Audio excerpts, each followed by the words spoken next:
আগামীকাল BD office খুলবে না, আগামীকাল বিডি অফিস খুলবে না, আগামীকাল অফিস আদালত খুলবে না, আগামীকাল স্কুল কলেজ খুলবে না, আগামীকাল কর্মক্ষেত্রের ধর্মঘট, কাজের দাবিতে আগামীকাল কর্মক্ষেত্রের ধর্মঘট, স্থায়ী কর্মচারী স্থায়ী করার দাবিতে আগামীকাল কর্মক্ষেত্রের ধর্মঘট,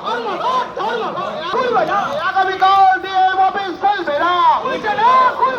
আগামীকাল বিডি অফিস খুলবে না, আগামীকাল ডিআই অফিস খুলবে না, আগামীকাল কর্মক্ষেত্রে ধর্মঘট, কাজের দাবিতে আগামীকাল কর্মক্ষেত্রে ধর্মঘট, কর্মচারীদের স্থায়ী করার দাবিতে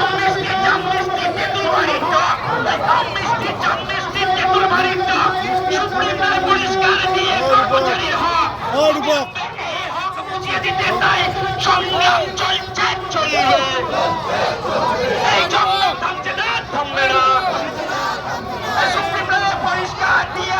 অধিকার, এই সংগ্রাম থামছে না, থামবে না।